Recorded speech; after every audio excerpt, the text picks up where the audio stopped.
Bonjour et bienvenue dans cette nouvelle vidéo. Alors tu la reconnais peut-être, je suis avec Liane et donc Liane qui arrive à la fin de son accompagnement de 8 mois. Oui. Donc tu nous avais déjà partagé en fait ton retour d'expérience, ton témoignage à mi-chemin. Il y a quelques mois, c'était à l'automne je crois. Oui, Ouais, c'est ça. Ouais. Donc quand tu étais à la moitié en fait du parcours. Ouais. Voilà.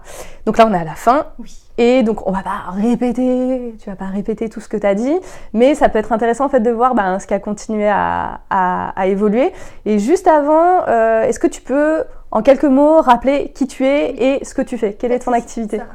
Donc, je suis Liane, je suis illustratrice graphiste, je suis basée au Hayan, donc à côté de Bordeaux. Je suis illustratrice graphiste indépendante depuis un peu plus de 2 ans. Et au cours de la première année, je me suis rendu compte que je travaillais pas sur le type de projet qui m'épanouissait. Pourtant, j'avais la chance de vivre de ma passion. Et donc voilà, donc du coup, je voulais m'orienter vers des projets écologiques, zéro déchet, solidaires. Et donc maintenant, c'est ce que je fais. Donc je travaille sur la communication de projets écologiques pour leur apporter de l'illustration, pour leur aider à expliquer leurs projets, le rendre plus pédagogique. Et aussi un petit peu plus sexy. Ok, cool.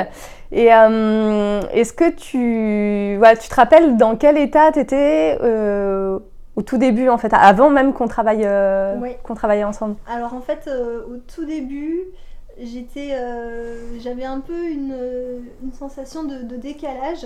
Et du coup, je culpabilisais beaucoup dans le sens où je voulais vivre de ma passion qui est le dessin. Donc je suis illustratrice graphiste et ça marchait, j'étais hyper heureuse. Et en même temps, il y avait un truc qui faisait que en fait, j'étais pas complètement heureuse, il y avait un truc qui fonctionnait pas. Et j'étais un peu perdue là-dessus. Et je me sentais bien que j'étais pas alignée et que c'était certainement dû au type de projet que je faisais. Mais je voyais pas trop comment réaligner ça. Dans ma vie personnelle, avec mon chéri, on vit... voilà, on est dans le mouvement zéro déchet, minimaliste.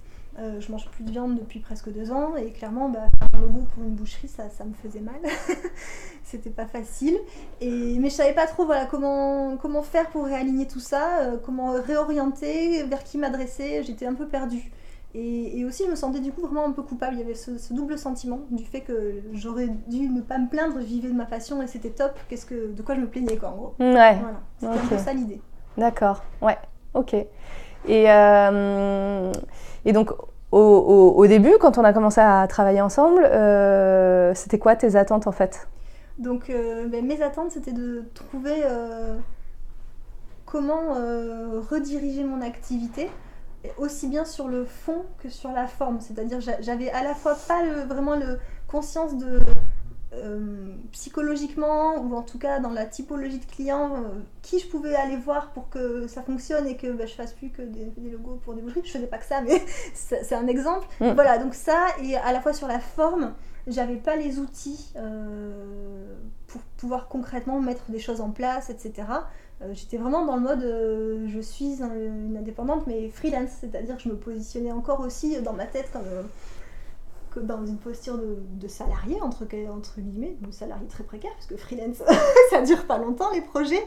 Et donc voilà, il y avait tout ça où je manquais aussi bien de structure sur le fond, sur le positionnement psychologique, sur la typologie de personnes à qui je pouvais m'adresser, et sur les outils pour mettre tout ça en place. Ouais. Ok. Ça faisait beaucoup de choses. Ouais. C'était un peu le flou. Ouais. Ouais, je me rappelle bien.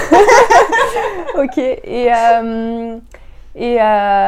pour toi, là, aujourd'hui, donc au bout de 8 mois, c'est quoi les résultats, en fait, que tu vois? Les résultats, c'est que déjà, mes clients sont des clients avec des projets écologiques, zéro déchet, solidaires. Donc ça, c'est... T'as plus de boucherie?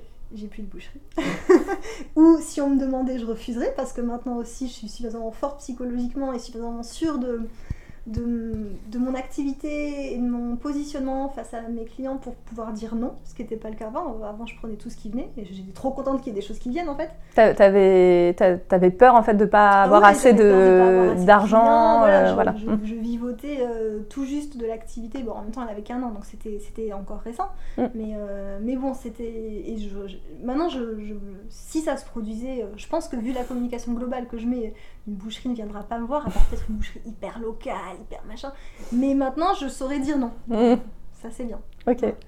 D'accord, donc au niveau des résultats, il y a donc, tes clients avec qui tu as vraiment envie de travailler. Ouais.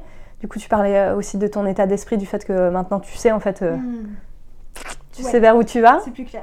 Ok, est-ce qu'il y a d'autres choses? Ben, après, la chose qui n'était pas une attente au départ, je n'avais pas sollicité pour ça. C'est au fur et à mesure de l'accompagnement que je me suis rendu compte que là aussi il y avait un problème, j'en parlais tout à l'heure, c'est que je vivais tout juste, je vivotais quoi, et je donne des cours de dessin en parallèle, enfin c'était en cumulant quelques trucs comme ça que je vivais de l'activité d'illustration graphisme. Et en fait j'avais peur que justement le fait de rediriger mon activité, ça me fasse aussi recréer une clientèle, redévelopper un réseau et que je baisse encore plus les revenus qui étaient déjà hyper bas, faut le dire. Ouais. Et ça, c'est la bonne nouvelle. Par rapport à ma première année d'activité, la deuxième activité, j'ai doublé mon chiffre d'affaires. Et donc là, je suis en début de troisième année. Et là, en un trimestre, j'aurais produit la moitié de mon chiffre de l'année dernière. Ouais. Donc potentiellement, je pourrais presque, c'est pas fait, mais tripler ou quadrupler mon CA comparé à l'année dernière. Tout en bossant pour des projets que des projets que je cherche, que je veux et qui m'éclatent. Ouais. Et ça, voilà, comme je te disais, je m'y attendais pas, je venais pas pour ça. Et c'est la cerise sur le gâteau parce que du coup, et aussi par rapport à l'argent, ça a permis d'évoluer sur pas mal de trucs. Argent, écologie, c'est pas facile. Ouais, question. Pour toi, en fait, Pour moi, déjà, l'argent, le rapport à l'argent n'était pas facile. D'autant plus de vivre de sa passion, on culpabilise d'autant plus de demander de l'argent pour ça.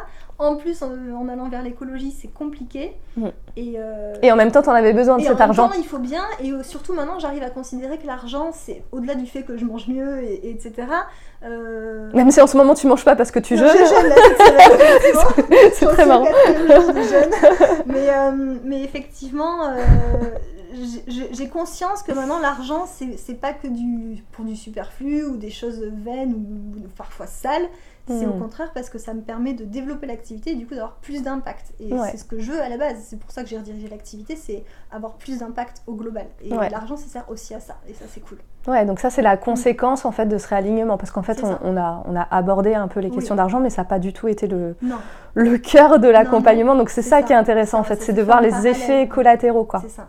Et sur ta relation au temps, c'était comment avant et c'est comment maintenant? Enfin, est-ce qu'il y a une évolution? Alors moi je connais la réponse, hein. je pose la question comme ça très innocemment. Ah bon, dis-moi un petit peu. Alors il y a une très nette évolution, c'est pas encore parfait, c'est vraiment le comment dire, l'aspect où j'ai besoin de travailler beaucoup là-dessus, c'est que je viens d'une famille où si tu travailles pas beaucoup, c'est que tu es un glandeur, donc faut travailler beaucoup. Mon papa était policier et les heures sup, il est parti à la retraite avec 2 ans et demi d'avance en pré-retraite parce qu'il avait trop d'heures sup, il avait 2 ans et demi d'heures sup, t'imagines? Ouais, d'accord, ouais. Voilà. Ça donne une idée un peu du contexte. Ouais. Et bref, et du coup, voilà, donc suite à plein de modèles, et puis voilà, fait qu'en plus je me lançais comme indépendante, donc on imagine toujours qu'un indépendant, ça doit bosser au moins 70 heures par semaine. Enfin, ça c'est toi l'image que t'avais. Ouais, c'est moi l'image que j'avais en tout cas. Donc c'était à peu près ce que je faisais au début, pour donc, comme je disais, un résultat en termes de rentrée financière un peu ridicule. Et maintenant? Et ben maintenant, je bosse toujours beaucoup, mais je bosse nettement moins. Je dois être à peu près à 45 heures par semaine, ce qui pour moi est déjà une grosse amélioration. J'ai pris mes premières vraies vacances depuis que je lançais l'activité, là c'était en octobre, fin octobre. Ouais, et ça c'est une semaine, quand je dis de vraies vacances, dans le sens où j'étais pas là pour les clients, parce que d'habitude quand je partais, j'avais quand même le téléphone allumé au cas où, je répondais aux mails. T'étais pas en vacances. Tu décrochais pas, ton cerveau, voilà, ton cerveau restait... C'est la première semaine où j'ai vraiment décroché. Ça je me rappelle, ça avait été vraiment une grande victoire quoi. C'est même dangereux parce que si je pouvais, je ferais que ça tout le temps.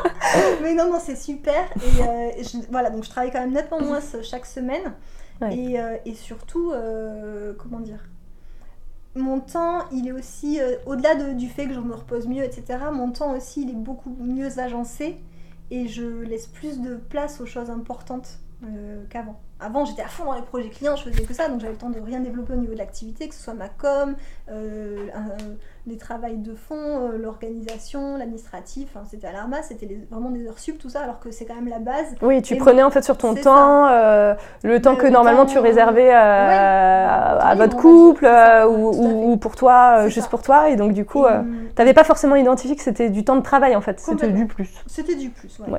Et que maintenant je me rends compte que c'est plutôt la base, donc j'inverse quand même pas mal le fonctionnement de ce point de vue-là, et ça c'est top. Ok, top. Bon bah écoute, merci. Et petite question parce que c'est quelque chose que j'entends parfois. Donc bon, là on se voit en vrai parce que bon, j'ai eu l'occasion là de passer sur Bordeaux et du coup c'était aussi l'occasion de se voir. Mais l'accompagnement, on l'a fait à distance. Tout à fait, via Skype majoritairement. Voilà, c'est ça, Skype, il y avait les mails, il y avait les exercices. Les rendez-vous. Ouais. Voilà, c'est ça. Et du coup, c'était comment pour toi en fait de faire un accompagnement à distance? Parce que voilà, moi c'est une question qu'on me pose souvent. Ah oui, mais du coup, à distance. Ouais. Bon. Alors la première chose, c'est qu'en fait, j'ai même pas réfléchi à cette question de par moi-même. Ouais. C'était comme ça, c'est ce que tu m'as proposé, j'ai dit ok, ça m'a paru assez naturel. Bon, moi je travaille aussi beaucoup avec les outils digitaux, donc c'est pas quelque chose qui me posait problème en soi. Mais en fait, en y réfléchissant, je trouve ça positif. Je dirais de deux façons, dans le sens où la première, c'est que c'est quand même vachement plus pratique. Ça permet, si tu me cales un rendez-vous, le rendez-vous qu'on a toutes les 3 semaines, le jeudi à 14h, que je sois, parce que je bosse chez moi, mais pas que chez moi, si je suis chez moi, si je suis chez des amis pour une semaine et que je suis en mode digital nomade, en gros, je peux bosser, et surtout j'ai pas non plus, parce que je suis pas sur Bordeaux même non plus, bon, le Hayan c'est pas très loin, mais il faut quand même bien 40 minutes de bus pour venir, ça me permet aussi de gagner ce temps-là pour pas être dans les transports 1h30 aller-retour. Enfin moi ça me convenait bien du point de vue pratique. Et la deuxième chose, c'est que j'aimais bien en fait faire les entretiens en étant chez moi, dans mon petit cocon. Je choisissais le coin chez moi que j'aime bien, où je me sens bien avec ma petite tisane, et où du coup je me sens très à l'aise pour parler de choses, parce qu'on aborde quand même des choses, ça remue beaucoup de choses, hein, l'accompagnement, c'est très personnel, très profond aussi, et du coup j'étais vraiment à l'aise dans l'environnement où j'étais pour pouvoir parler de ces choses-là. Je dis pas que, j'imagine que si ça se faisait chez toi, ça serait sûrement très cocooning et c'est très bien aussi. Oui, chez moi c'est très cocooning. mais moi ça me convenait bien de ce point de vue-là. Je me sentais en sécurité pour parler de choses pas faciles toujours, quoi. Ouais, ok. Donc c'est sur ça un point positif. Ouais. Cool, ok. Bon top. C'est bien d'avoir ton retour aussi là-dessus.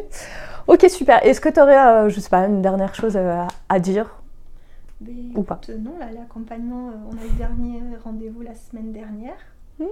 Donc c'était long et bon. Plus c'est long, plus c'est bon, je peux dire.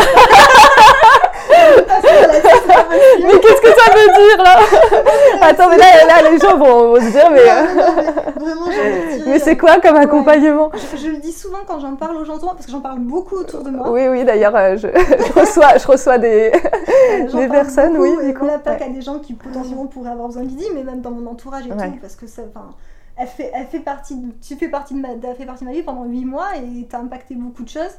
Et voilà, c'est ça le mot, c'est l'impact que ça a eu, c'est immense. Et donc ce que je dis souvent autour de moi, c'est que j'ai l'impression j'avais déjà cette impression-là au bout de 4-5 mois, donc mais au bout du mois d'autant plus, mais qu'en 8 mois d'accompagnement, j'ai gagné, je dirais, 2 ans d'avancement si moi j'avais été toute seule pour faire évoluer ma boîte. Et encore, il y a des fois, je suis même pas sûre que je serais arrivée là toute seule.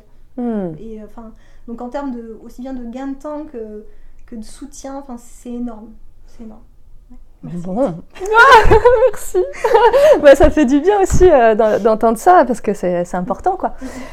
Ok, bon, écoute, merci beaucoup Liane, ça me touche beaucoup ce que tu partages, c'est... Avec plaisir.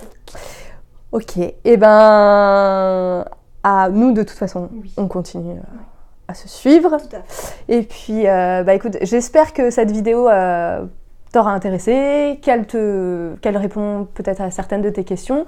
Si jamais tu en as d'autres, n'hésite pas à soit commenter cette vidéo ou même à la partager si tu vois qu'il y a des personnes qui pourraient être intéressées autour de toi par ce que Liane a vécu. Et puis à bientôt pour une prochaine vidéo. Au revoir. Au revoir.